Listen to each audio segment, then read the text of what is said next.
জয়তে মই আজি ইয়াৰ শ্ৰীপুৰবাসীৰ ৰাইজৰ সহযোগত আৰু শ্ৰীপুৰ সূৰ্যোদয় যুৱ সংঘৰ সহযোগত আজি যিটো অনুষ্ঠান আচলতে আয়োজিত কৰা হৈছে, পূৰ্বতে আমি অনুষ্ঠান আয়োজিত কৰিছোঁ। এইবাৰ তৃতীয় বাৰ্ষিক হ'ব। তৃতীয় বাৰ্ষিক যিটো ভোগালী অনুষ্ঠান, এই অনুষ্ঠানটো আমি আচলতে আমাৰ এটা গোটেই গাঁওখনৰ সম্প্ৰীতিৰ ভাবোঁ, আমি সম্প্ৰীতিৰ ভাৱটো আমি জগাই তুলিব চেষ্টা কৰি আছোঁ 3টা বছৰৰ পৰা। আৰু সেইটো কাৰণে আমি আচলতে ইয়াৰ লগত সংগতি ৰাখি উদযাপন কৰা হয়। তাৰ উপৰিও বিভিন্ন ধৰণৰ সাংস্কৃতিকমূলক অনুষ্ঠান আৰু ক্ৰীড়া, এই অনুষ্ঠানবোৰ আমি 3টা বছৰ ধৰি কৰি আহি আছোঁ। আৰু ইয়াৰ পৰা আমি এইটো লাভ হৈছে যে আমাৰ মাজত যিটো আচলতে পৰম্পৰাগত সংস্কৃতি, পৰম্পৰাগত খেল, এইবোৰ আমি জীয়াই ৰাখিবলৈ সক্ষম হৈছোঁ। আৰু আমাৰ মাজত যিটো ভাতৃত্ব ভাৱটো আমি গঢ়ি তুলিবলৈ চেষ্টা কৰিছোঁ। গতিকে এইফালৰ পৰা আমি এইটো লাভ হৈছে বুলি ভাবিছোঁ। সেইকাৰণে আমি আহি থকা অনাগত দিনবোৰতো এনেধৰণে আমি অনুষ্ঠানটো পাতি যাবলৈ অহোপুৰুষাৰ্থ চেষ্টা কৰি যাম। 2দিনীয়াকৈ অনুষ্ঠিত হৈছে। কালি আজি প্ৰথম হৈছে।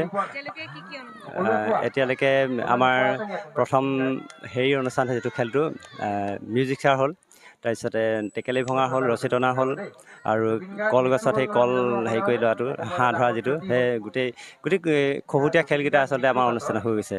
গতিকে ইমান সুন্দৰ আচলতে আমাৰ মাজত ইমান মনৰ উৎফুল্ল হৈ গোটেইবোৰে খেলিবলৈ যত্ন কৰিছে। আৰু বোৱাৰী, ডেকা, বুঢ়া, ল'ৰা সকলোৱে অংশগ্ৰহণ কৰিছে। খুব সহযোগিতাৰে আমি অনুষ্ঠানবোৰ কৰিবলৈ যত্ন কৰিছোঁ। হয়, সিদিনা অহা কাইলৈ আমাৰ আচলতে এখন ক্ৰীড়া আছে, ভলীবল। সেই ভলীবল খেলখন অনুষ্ঠিত হ'ব, প্ৰতিযোগিতা হ'ব।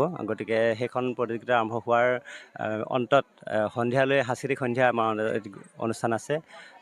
সেই অনুষ্ঠানটোলৈ আমাৰ দাঁতিকাষৰীয়া যিসকল উদীয়মান কণ্ঠশিল্পী আছে, তেখেতসকলক আমি নিমন্ত্ৰণ কৰিছোঁ। তেখেতসকল উপস্থিত থাকিব। আৰু স্থানীয় আমাৰ যিসকল শিকি আছে, স্থানীয় শিল্পীসকলৰ দ্বাৰা গীতৰ অনুষ্ঠান অনুষ্ঠিত হ'ব। গতিকে আমি সকলোৱে সহায় সহযোগিতা কামনা কৰিছোঁ, আমি অনুষ্ঠানটো যাতে সফলভাৱে ৰূপায়ণ কৰিব পাৰোঁ। এইবাৰ তৃতীয় বাৰ্ষিক ভোগালী উৎসৱ উদযাপন কৰিছোঁ। আমি প্ৰয়াস কৰিছোঁ আচলতে আমাৰ গাঁৱৰ যিসকল উদীয়মান নৱপ্ৰজন্ম আছে, তেওঁলোকক আমি আচলতে ক্ৰীড়াৰ প্ৰতি হওক বা সাংস্কৃতিক অনুষ্ঠানৰ প্ৰতি আমি তেওঁলোকক আচলতে আকৰ্ষিত কৰিবলৈ আমি আমাৰ ফালৰ পৰা, নৱপ্ৰজন্মৰ ফালৰ পৰা আমি প্ৰয়াস কৰিছোঁ। কুইজ প্ৰতিযোগিতাৰ আয়োজন কৰিছোঁ। শিল্পী দিৱসৰ লগত সংগতি ৰাখি আমি জ্যোতি সংগীতৰ প্ৰতিযোগিতাৰ আয়োজন কৰিছোঁ, যাতে আমাৰ গাঁৱৰ যিসকল শিশু শিল্পী আছে, তেওঁলোকৰ যাতে প্ৰতিভাসমূহ সুন্দৰভাৱে বিকাশ কৰিব পাৰে। কুইজ প্ৰতিযোগিতা আমি আয়োজন কৰিছোঁ, যাতে তেওঁলোকৰ শিক্ষাৰ স্তৰটো বৃদ্ধি হয় তেওঁলোকৰ।